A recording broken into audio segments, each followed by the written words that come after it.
नमस्कार, जय श्री कृष्ण। आसोलव ज्ञान यूट्यूब चैनल में आप सभी का स्वागत है।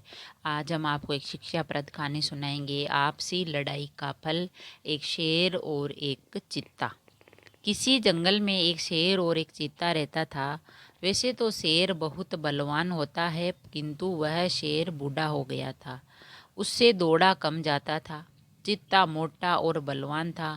इतने में भी चीता बूढ़े शेर से डरता था और शेर से उसने मित्रता रख ली, क्योंकि बूढ़ा होने पर भी शेर चीते से तो कुछ अधिक बलवान था।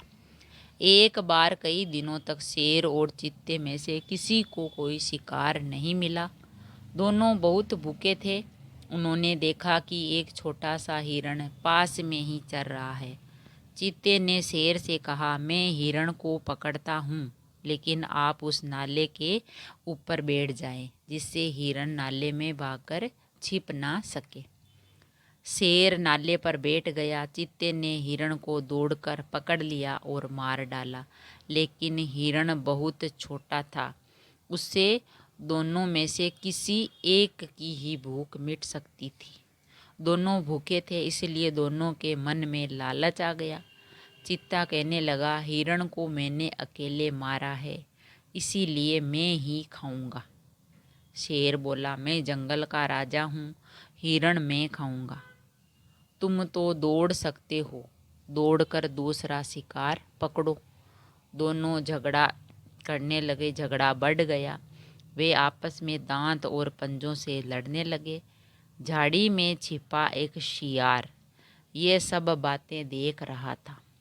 जब शेर और चीते ने एक दूसरे को पंजों और दांतों से घायल कर दिया, तो दोनों भूमि पर गिर पड़े।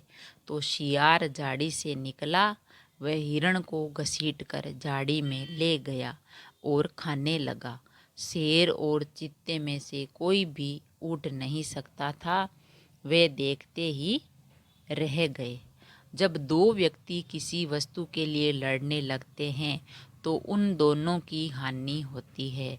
लाभ तो कोई तीसरा ही उठा लेता है। इसीलिए आपस में लड़ना नहीं चाहिए। कुछ हानि भी हो तो उसे सहकर मेल से ही रहना चाहिए। तो फ्रेंड्स, इस कहानी से हमें ये शिक्षा मिलती है कि जब उन्होंने चीते ने हिरण को मारा, अगर वह दोनों मिलकर खा लेते तो उन दोनों को मिल जाता, लेकिन उन्होंने ऐसा नहीं किया। अब उनके मन में गलत भावना पैदा हो गई और उन्होंने सोचा, चीते ने सोचा मैंने मारा है, शेर ने सोचा मैं जंगल का राजा हूँ, मैं खाऊंगा। तो उन दोनों ने उन्होंने में झगड़ा हो गया। ये झगड़ा देखकर जब इस झाड़ी में शियार था, तो शियार ने सोचा इस हिरण को मैं ही खा जाता हूँ। वे दोनों लड़ रहे थे तो उनके खून निकल आया और शियार झाड़ी में से आके हिरण को ले गया। तो इस कहानी से हमें ये शिक्षा मिलती है, कभी हमें झगड़ना नहीं चाहिए। अगर दो व्यक्ति झगड़ेंगे तो लाभ है जो तीसरा व्यक्ति उठा लेता है और हानि ही होती है। अगर कहानी पसंद आई तो लाइक और शेयर ज़रूर करें। ऐसी ही कहानी और कथा सुनने के लिए चैनल को सब्सक्राइब करें। थैंक यू, धन्यवाद।